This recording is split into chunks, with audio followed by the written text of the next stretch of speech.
여러분과 함께 나눌 오늘 설교 제목은요, 영적 침체를 정복한 사람에게 오는 행복, 이런 제목으로 같이 은혜를 받으려고 합니다. 믿음의 사람들에게 찾아오는 제일 무서운 적은 영적으로 침체되는 사건입니다. 성령의 은혜와 능력이 어느 날 갑자기 찾아오는 것처럼 믿음의 사람들에게 찾아오는 영적 침체도 순간적으로 어느 순간에 갑자기 찾아온다는 것입니다. 한 시대에 하나님의 큰 사명을 감당했던 믿음의 사람들도 모두 다 이 영적 침체에 빠져서 고민했음을 볼 수 있습니다. 아브라함도 그랬습니다. 모세도 그랬습니다. 엘리야도 깊은 영적 침체에 빠져 있었습니다. 요나도 그랬습니다.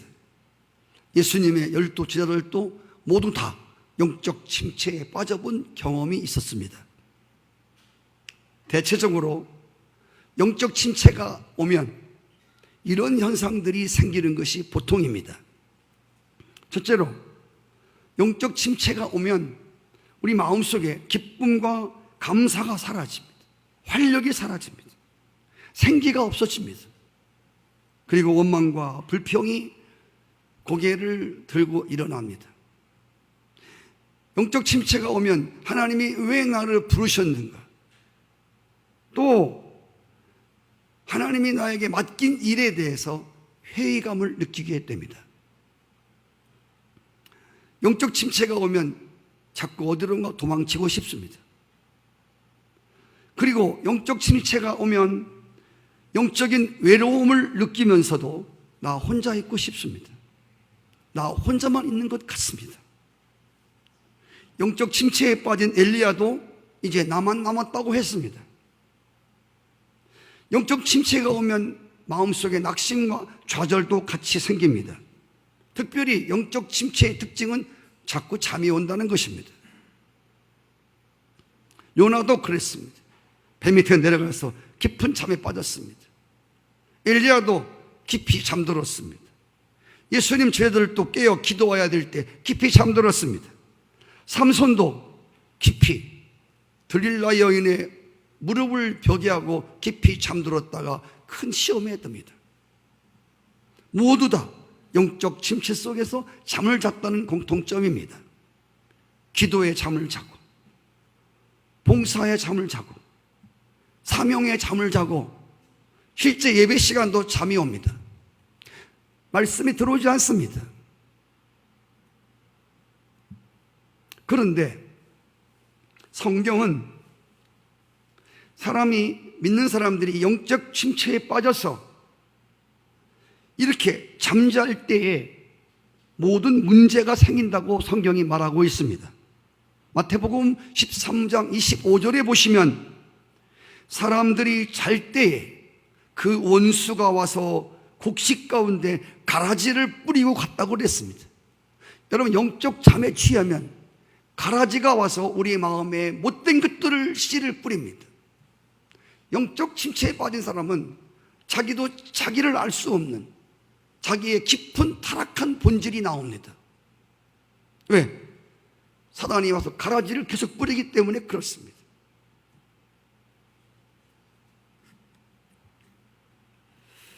그리고 여러분, 놀라운 사실 하나는 사람이 이렇게 영적 침체가 오면, 영적 침체가 온 사람들의 특징이 뭐냐면 다른 사람의 책망이나 권고가 귀에 들려오지 않습니다. 그리고 좋은 소리를 해도 시험에 들고 안 좋은 소리를 해도 시험에 듣습니다. 좋은 소리를 하면 비꼬는 것 같고 안 좋은 소리를 하면 또 그게 시험이 되는 것입니다. 말 안 해도 시험이고 해도 시험이에요. 좋은 소리를 해도 나쁘고 안 좋은 소리를 해도 싫어요. 자꾸 세상 사람으로 변해갑니다. 언제 믿음이 있었느냐? 언제 은혜를 받았느냐? 사람이 영적 침체에 빠지면 부정적이고 매우 소극적인 사람으로 바뀝니다. 그리고 중요한 것은 영적인 침체인데 삶이 무력해집니다. 육체도 무력이 온다는 것입니다. 그래서 성경은 내 영혼이 잘됨 같이 내 영이 충만한 것처럼 모든 것이 강건하고, 할렐루야, 모든 것이 강건하고 영이 침체에 들어가면 육신도 자꾸 아파, 자꾸 눕고 싶고 마누라가 귀찮아. 삶의 무력감이 같이 온다는 것입니다. 성도 여러분, 그런데 이 영적인 침체는 뭐 큰 것으로부터 오는 게 아니에요. 별것 아닌 작은 것에서부터 옵니다. 우리가 하나님의 영으로 충만해지면 누가 나를 비꼬아도 누가 나를 욕해도 주여 저들의 죄를 용서해 주십시오, 문제가 안 된다니까. 영적인 침체에 지난주 설교처럼 꺼져가는 등불처럼 상한 갈대같이 그렇게 그런 심령을 소유하면 다른 사람이 나한테 뭐 해준 이상한 말 한마디에 신앙생활을 잘하던 것이 하루아침에 그냥 폭삭 주저앉아 버려요. 아무것도 하기 싫어요. 교회도 나가기 싫어요.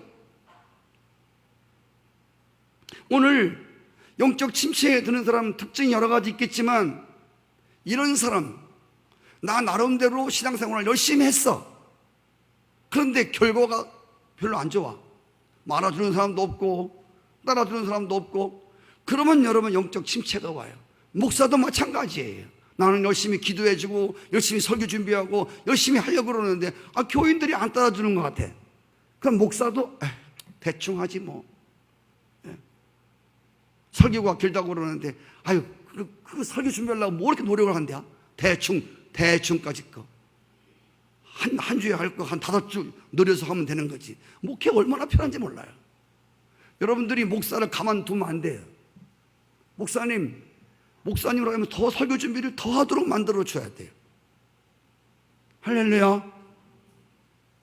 그런 목사가 대충 해요. 아무리 집에서 부인이 반찬을 많이 해줘도 짜증 부리면요 2가지밖에 안 나온다니까. 자꾸 맛있다고 그러고 맛있다고 그러고. 그래야 반찬하는 사람도 밥하는 사람도 더 열심히 하고 싶은 거예요. 할렐루야. 전 요즘에 새벽기도 엄청 짧게 합니다. 앞으로 더 짧아질 거예요. 주일 설교도 짧아질 거예요. 그러나 이건 하나님 앞에 합당한 게 아니에요.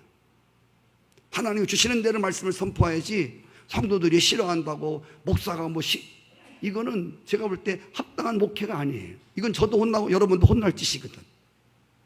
그런데도 불구하고, 그래서 신앙생활이 힘들다면 하나님 앞에 책망을 받더라도 힘든데 어떻게 안 따라오는데.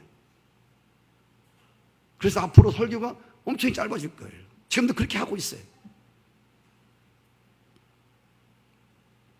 자, 이렇게 엘리야도 하나님 앞에 열심을 갖고 일했습니다. 그런데 이스라엘 백성들이 하나님의 언약을 어기고 선지자들을 자꾸 죽이는 거야. 왜 나만 남았어?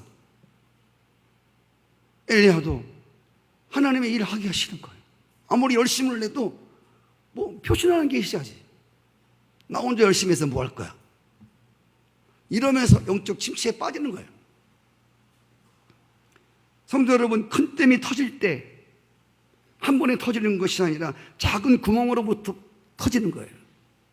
여러분에게 온 작은 시험 하나를 그냥 두면 그 시험의 구멍으로 원수가 계속 들락거리면서 점점 심령에 더 구멍을 크게 뚫어 놓는 거예요.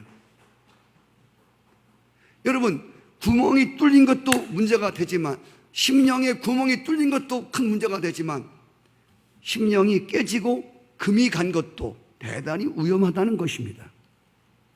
우리가 여러분 마음이 시험 들어서 마음이 상한 채로 마음을 방치하면 여러분 심령에 금이 가고 깨진 부분을 통해서 여러분도 알지 못하게 조금씩 은혜와 능력이 새 나가기 시작합니다.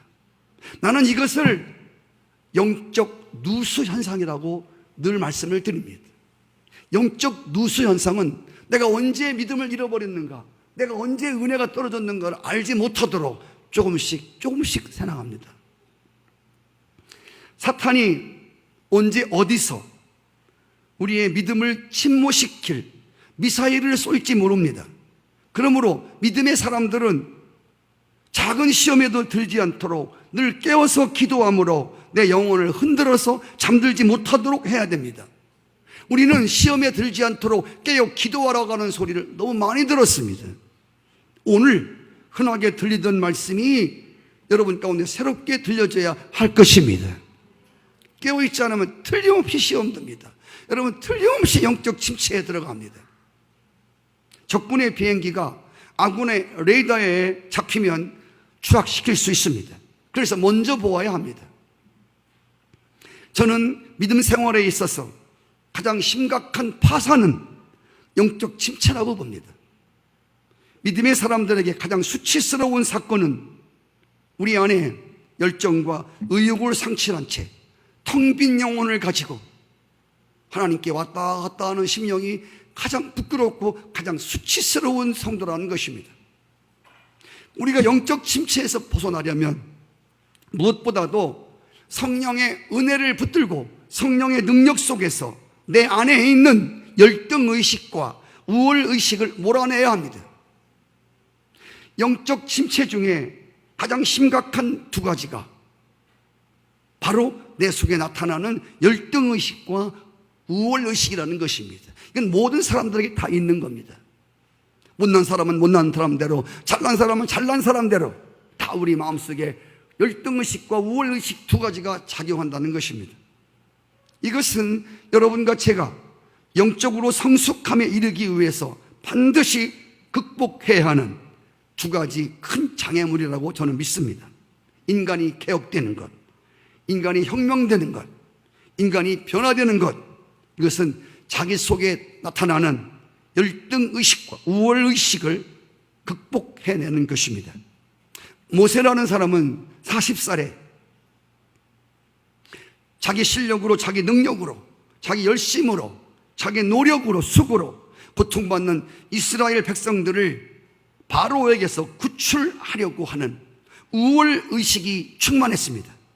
성경은 이 모세의 우월의식에 대하여 자기의 의를 드러내기 위한 열정적 자신감이라고 했습니다. 로마서 10장 2절에 보시면 내가 증언하노니 그들이 하나님께 열심히 있으나 올바른 지식을 따르는 것이 아니라 하나님의 의를 모르고 자기의 의, 자기가 옳다고 하는 것을 세우려고 힘써 하나님의 의에 복종하지 않는다고 말했습니다. 열심히 있습니다. 열심히 있는데 자기 의를 내세우려는 열심이란 말입니다. 내가 이런 사람이라고 하는 것을 드러내고 싶은 우월의식에서 작동하는 심리적 작동입니다. 모세의 우월의식은 이스라엘 백성들에게 고난을 주는 애굽 사람을 쳐서 죽이는 살해의 감정으로 이어졌고, 애굽 사람을, 자기 백성들을 어렵게 하는 에집트 사람을 쳐 죽임으로 인해서 이 사건의 이야기가 바로 왕에게 전달됐을 때 모세는 그 궁중에서 도망갈 수밖에 없는 미디안 광야로 홀로 도망치는 신세가 되었다는 것입니다. 이때부터 모세는 철저히 영적 침체에 들어가게 됩니다. 나는 열심을 냈는데, 나는 이스라엘 백성을 위해서, 나는 하나님 백성들을 위해서 내가 열심히 했는데 보자, 그에게 찾아온 것은 도망치는 자신의 모습이었습니다. 그런데 여러분, 그런데요, 이 우월감에서 찾아오는 영적 침체는 또 다른 영적 열등의식을 낳게 된다는 것입니다.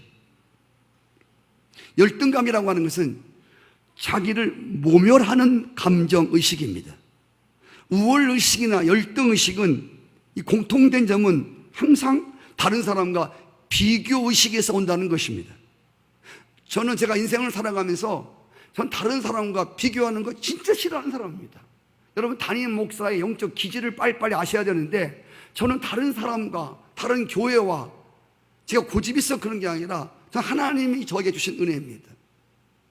하나님 나름대로 각자의 특질을 주셨습니다. 나와 같지 않은 것 때문에 틀렸다고 보는 것에 대해서 저는 일찍이 주님 눈을 뜨게 하셨습니다. 그건 틀린 게 아니, 그건 잘못된 게 아니라 틀릴 뿐이라고 하는 것입니다. 저는 늘 나는 나다고 생각합니다. 전 다른 목사를 흉내내지 않습니다. 다른 목사의 설교를 흉내낼 필요도 없고, 다른 목사의 교회 방식을 따라할 필요도 없습니다. 왜? 하나님은 저에게만 주시는, 다른 사람이 저를 따라오지 못하는, 여러분 모든 자신들에게도 마찬가지고 다른 사람이 여러분을 흉내내지 못하는 여러분만이 가지고 있는 특질이 있다 그 말입니다. 난 그것을 존중하고 싶습니다. 할렐루야. 자, 그래서 다른 사람과 비교하는 곳에서 우월의식은 다른 사람보다 늘 자기가 월등하다고 생각합니다. 그래서 자신감이 부풀어 있습니다. 열등의식은 그와 반대로 다른 사람에 비해서 나는 아무것도 아니라고 하는 우울함에 늪에 빠져 산다고 하는 것입니다. 그런데 우월의식에 빠져 사는 사람들은 자기가 다른 사람보다 남다르다고 생각하기 때문에 주변에 그와 함께하는 사람이 많지 않습니다. 늘 몇몇 사람뿐입니다. 잘 들어보십시오. 저는 정말 우월의식이 얼마나 나쁜가, 이건 사람을 편견하고 자기 마음에 드는 사람들끼리만 놉니다. 이게 여러분 우월의식의 특징입니다. 나는 하나님의 백성들이, 하나님이 모든 사람들을 평등하게 사랑하시고, 할렐루야, 너는 이래도 싫고 너는 이래도 싫고. 교회 공동체라고 하는 것은, 교회는 여러분 마음에 맞는 사람들이 들어오는 게 아닙니다. 할렐루야. 교회는 여러분과 혈통이 다르고 자라온 과정이 다르고 생각이 다르고 이런 사람들이 모여서 예수 그리스도 안에서 하나님 나라를 이루어가는 것이 하나님의 교회인 것을 믿습니다. 그래서요, 우월의식이 대단히 나쁜 거예요. 그들은 자기가 너무 잘났어요. 자기 마음 맞는 사람끼리만 노는 거예요. 그리고 그 그룹에 다른 사람이 못 들어요. 아주 나쁜 거예요. 두 번째, 열등의식을 가진 사람은, 열등의식은요, 특징이 자기 안에 행복이 없어요. 여러분, 열등의식을 지닌 사람은 나는 남보다 늘 못해, 나는 불행해, 나는 피해의식이 있고, 이런 사람은 자기가 행복하지 않기 때문에 늘 다른 사람을 괴롭히고 피해를 입히게 됩니다. 성도 여러분, 여러분이 꼭 알아야 할 한 가지 사실이 있습니다. 그것은 이 세상에는 100% 행복한 사람도 없고 100% 불행한 사람도 없다는 것입니다. 누구든지 내 안에서 나타나는 우월의식과 열등의식을 정복하면 마음이 편안해지고 여러분들 삶에 행복이 찾아올 수 있습니다. 모세도 우월의식에 빠졌을 때는 천하를 통일할 것처럼 자기로 충만해져서 실패했습니다. 그리고 열등의식 속에 빠졌을 때는 하나님이 일을 시켜도 안 해요, 못해요, 입이 둔합니다, 나는 살인자입니다, 나는 도망자입니다 하면서 40년 세월을 그렇게 은둔 생활을 보냈습니다. 어느 목사님이 저에게 오셔서 모세의 삶을 3등분해 주셨습니다. 저는 그 목사님과 다르게 모세의 삶을 연구하면서 모세의 삶을 3등분 해보았습니다. 1살부터 40살까지는 에집트 왕국에서 모든 무술과 학식을 배우는, 그래서 모세는 40살까지의 삶은 우월의식 속에서의 삶이었습니다. 40살부터 80살까지는 도망자의 신세가 되어서 미디안 광야에서 양을 키우며 40년을 보내는데 이때는 철저한 열등의식 속에서 살아가는 삶이었습니다. 그리고 80살에서부터 120살까지는 하나님의 능력으로 영적인 삶에서 벗어나서 하나님의 부르심과 사명의식을 감당했던 그런 놀라운 생애였다고 하는 것입니다. 오늘 모세가 만난 호렙산의 사건은 그 일생에 대단히 중요한 일이었습니다. 그동안 끈질기게 자신을 괴롭혀왔던 우월의식과 열등의식을 그날 그 시간에 정복할 수 있었기 때문입니다. 우리 중에는 어떤 사람은 대단히 겸손한 자 같으면서도 그 안에 우월의식이 가득 찬 사람이 있습니다. 나는 너 같지 않아. 뭐 이런 거 있죠. 난 너보다 높아. 난 너보다 잘났어. 난 너보다 가진 게 많아. 이런 것들이 있죠. 아주 겸손하게 보여요. 얌전하게 보이는데 그런 두툼하게 올라간 사람이 있단 말입니다. 그런가 하면 자기 잘난 모습으로 사는 것 같은데, 잘난 것 같은데 그 안에 열등의식이 자리 잡고 있어서 늘 사람들을 괴롭히는 사람이 있습니다. 난 공부를 많이 못했어. 내 남편은 다른 남편에 비해서 사회적으로 돈도 많이 벌지 못하고 나는 맨날 집에서 매여서 그냥 이렇게 밥만 해주고 무기력한 삶을 보내야 돼. 뭐 있지요?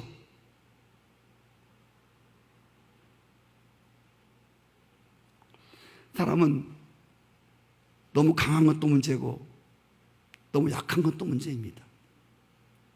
그런데 오늘 성경이 준 메시지는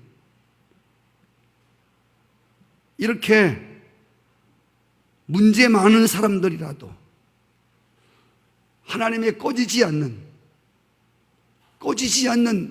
성령님의 뜨거운 역사가 그 사람 속에 붙을 때에 이런 우월의식과 열등의식과 강한 것과 약한 자 사이에서 고민하는 문제들이 단 한 번에 그 자리에서 해결될 수 있다고 성경이 말해주고 있습니다. 오늘 새벽 기도에도 함께 말씀 나눴지만 강한 자와 약한 자 사이에 하나님밖에 없고, 할렐루야, 악한 자와 선한 자 사이에 하나님밖에 없습니다. 하나님은 악한 자를 선한 자로 만들 수도 있습니다. 선한 자가 하나님 떠나면 악한 자가 됩니다.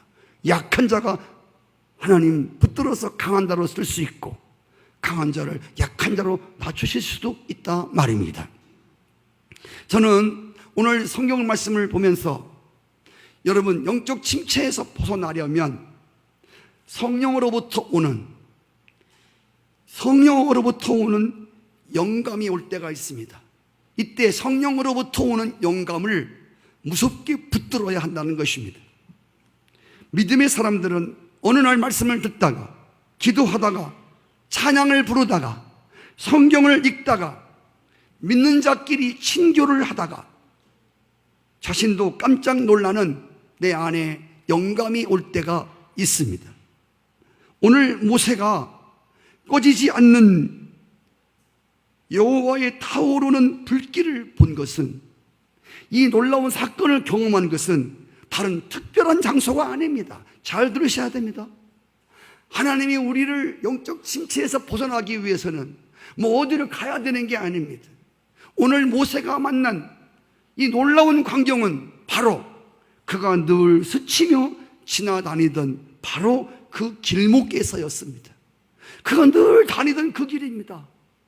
쉽게 말하면 늘 다니던 교회에서 늘상 그냥 책가방 들고 늘 다니던 성산. 근데 성도 여러분, 그냥 아무 의미 없이 그냥 주일이면 교회 가야지 하고 왔다 갔다 하던 교회에서 어떤 날 하나님의 성령의 감동이 내게 찾아올 때가 있다는 것입니다. 하나님의 말씀을 들을 때 그저 목사의 말로 듣고 사람의 말로 듣고 그저 귓가에만 맴돌던 말씀이 어느 날 하나님의 말씀을 듣는데 목사가 설교를 하는데 그 설교 말씀이 하나님이 말씀하는 것처럼 들릴 때가 있단 말입니다. 이런 것을 보고 성령의 감동이라고 부릅니다. 앞에서 리더하는 찬양 인도자가 목청을 높여서 소리를 지르는데 나는 찬양이 올라가질 않습니다. 찬양을 신나게 부를 마음도 없습니다. 안 따라가면 또 그럴 것 같아서 그냥 대충 따라합니다. 그러던 어떤 날, 그렇게 찬송을 오영부영들 불렀는데 어떤 날 찬송을 부르는데 내 안이 뜨거워지는 것입니다. 찬송가 가사가 내 마음, 내 심령을, 찬송가의 가사를 부르는데 내 안이 감동이 오면서 나도 모르게 눈물이 글썽대며 내 눈에서 눈물이 주르르 흘러내립니다. 제가 어느 때 말씀을 드렸죠? 어떤 분이 그러더라고요. 목사님, 어느 날 길을 걸어가는데 나도 모르게 무슨 노래가 나오더래. 그래서 내가 잘 들어봤대. 그랬더니 이런 노래들에 빈들의 마른 풀같이 시들은 나의 영혼, 빈들의 마른 풀같이 시들어서 영적 침체에 빠진 영혼, 메마른 영혼에게 단비를 내려주십시오. 그런 찬양을 부르고 있었다는 말입니다. 성도 여러분, 이렇게 늘 부르던 아무런 감동이 없던 찬송인데 그날따라 그 찬송을 부르는데 엄청난 감동이 오는 거예요. 그 찬송의 멜로디와 그 가사가 내 영혼을 깊이 파고드는 거예요. 할렐루야. 여러분, 이런 것을 나는 성령의 감동이라고 부릅니다. 할렐루야. 이것이 바로 성령이 주시는 영감이라는 것입니다.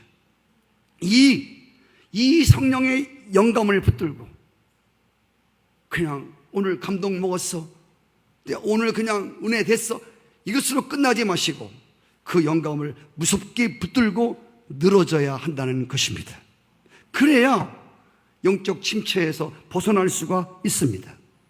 성도 여러분, 인생과 신앙생활에 성공하려면 많은 노력이 있어야 됩니다. 그런데 노력보다 더 중요한 것은 어느 날 내게 임한 영감이라는 것입니다. 동물과 식물과 광물은 영이 없습니다. 인간만 영이 있습니다. 그것도 죽은 영이 있고 산 영이 있습니다. 예수님 믿고 예수의 부활의 생명이 온 사람들만 영이 살아있는 자들입니다. 영이 살아있는 자들만 하나님이 주시는 영감을 받을 수 있다 말입니다. 하나님의 영감이 있는 사람들이요, 여러분, 모든 음악계나 정치계나 그리고 체육이나 철학에 있어서 하나님의 영감에 잡혀 있는 사람들이 항상 선구자적 역할을 했습니다. 다윗은 목동이었습니다. 배운 게 아무것도 없었습니다. 들판에서 그저 하나님을 노래하다가 자연을 보고 하나님의 계시를 받다가 성령의 감동이 와서 글로 써놓은 거 있지요. 이게 시편입니다. 몇천 년 전에 목동 생활을 하며 하나님의 성령의 감동을 받아 써놓은 글이 지금 수천 년대가 지나도 여호와는 나의 목자시다, 내가 부족함이 없어지도다. 이런 수천 년대의 다윗이 양떼를 몰고 있던 들판에서 성령의 계시가 와서 감동이 와서 써놓은 글입니다. 그 글이 오늘도 수많은 사람들에게 감명을 주고 있지 않습니까? 수많은 영혼들을 일깨워 놓고 있습니다. 사실 이 하나님의 영감은 하루아침에 뚝 떨어지는 것이 아닙니다. 끝없는 자기 혁신 가운데 찾아온다는 것입니다. 내 육성을 쳐서 십자가 밑에 복종시키고 무뎌지고 강팍해지고 더러워진 심령을 늘 하나님께 회개하며 닦아야 됩니다. 한번 따라해 주실까요? 영이 자유로울 때 영감을 붙들 수 있다. 내 영혼이 무엇인가 매여 있는 자들, 내 영혼이 자꾸 분리되어 있는 자들, 하나님 영감이 와도 붙들 수가 없습니다. 손이 있지만 잡을 수가 없단 말입니다. 영이 자유롭지 못하기 때문에 그렇습니다. 그래서 바울 사도는 에베소 교회에게 말했습니다. 에베소 1장 17절에 우리 주 예수 그리스도의 하나님 영광의 아버지께서 계시와 지혜의 영을 너희에게 주사, 할렐루야, 너의 마음의 눈을 밝히시고 그 부르심의 소망이 무엇이고 하나님의 능력이 어떻게 큰가를 너희가 알기를 원한다 했습니다. 성도 여러분, 영감이 오면 영적인 능력도 같이 옵니다. 영감이 오면 계시도 같이 옵니다.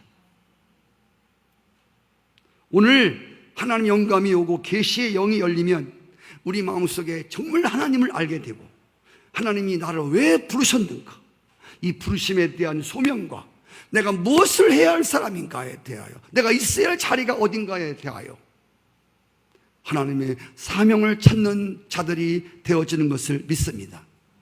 모든 사람이 다 늙습니다. 그런데 영광의 사람, 겉사람은 늙지만 속사람은 날로 날로 새로워집니다.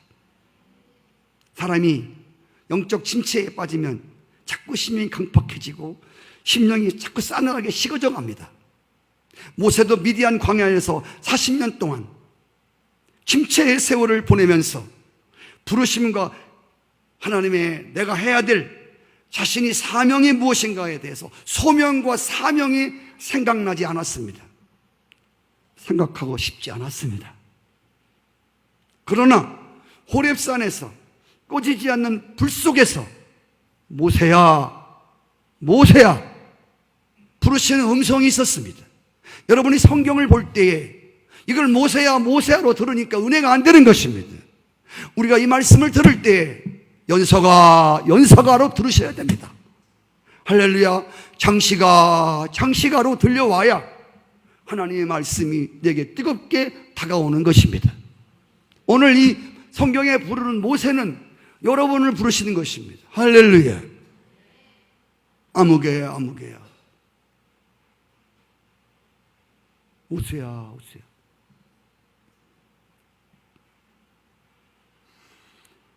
이 자기 이름을 부르는 하나님의 부르심과 내 백성을 에집트에서 건져내라고 하는 말씀이 모세의 귀에 들려왔습니다. 그때 말씀이 들려올 때 이 말씀은 마치 여러분 십계명 영화를 보았습니까? 십계라고 하는 영화? 십계명이 돌에다가 십계명이 박을 때 불이 확, 하나님의 불이 막 임해가지고 돌판에다가 확, 나 외에 다른 신을 섬기지 말라. 불이 확 돌에다가 막 새깁니다. 불로 새긴 말씀처럼 모세가 하나님 말씀을 들을 때에 하나님의 불이 불판에 새김같이 싸늘하게 식은 모세의 마음속에 꺼지지 않는 불이 그 마음속에 붙기 시작했다는 것입니다. 그렇습니다. 하나님의 신의 감동은 우리의 마음을 뜨겁게 달아오르게 합니다.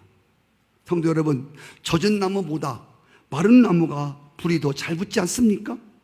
세상에 젖어 있고 죄에 젖어 있고 아까 말씀드린 대로 우월의식에 젖어 있고 불신앙에 젖어 있는 심령보다 의에 줄이고 목말라 있는 자가 하나님의 영감을 받기에 합당한 영혼이라는 것입니다.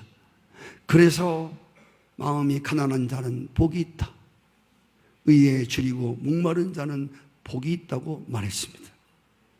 분명한 것은 모세가 40년간 양떼를 모는 너무도 지루했습니다. 똑같은 일을 하니까 사람은요 똑같은 일을 하다 보면 어떤 날 짜증이 나고 지루하고 권태가 옵니다. 똑같은 남편하고 매일 밥상 차려주고 매일 그런 얘기, 어느 날 권태가 옵니다. 짜증이 옵니다. 똑같은 행동을 하면서 40년을 보냈습니다. 그러는 동안에 모세의 심령은 마를 대로 말라 있었습니다. 할렐루야. 그 마를 대로 마른 그 심령 위에 하나님 말씀이 들려오는데 그날 불이 확 붙어버리는 거예요. 꺼지지 않는 그 불이 모세의 마음속에 하나님 말씀을 들을 때 확 붙어버렸단 말입니다. 할렐루야. 그렇습니다. 그럼 뜨겁지 않으면 불이 아니라고 그랬습니다.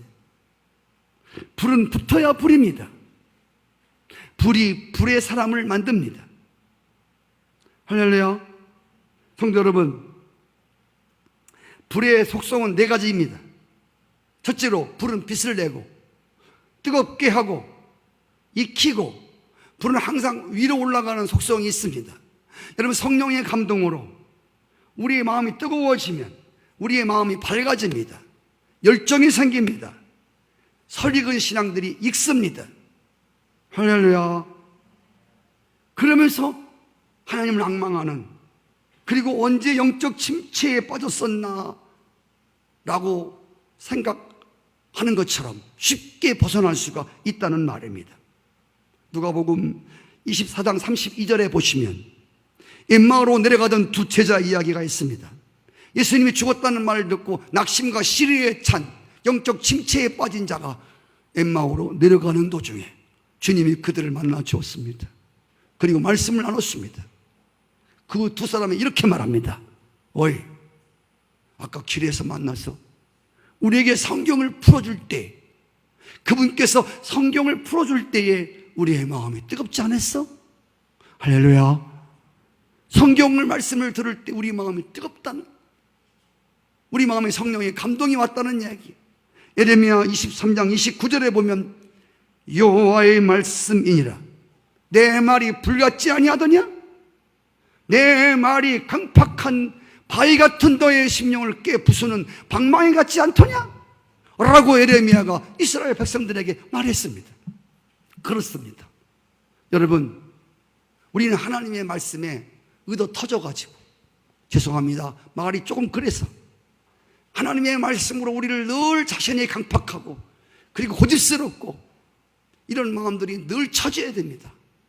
아주 고운 가루와 같이 절규에 넣고 또 찌고 또 찌고 채로 치고 또 찌고 또 찌고, 하나님 말씀 앞에 골소를 찌르는 말씀이 우리를 더 깨트리고 더 깨트리고 더 부서지고 더 부서지고, 할렐루야.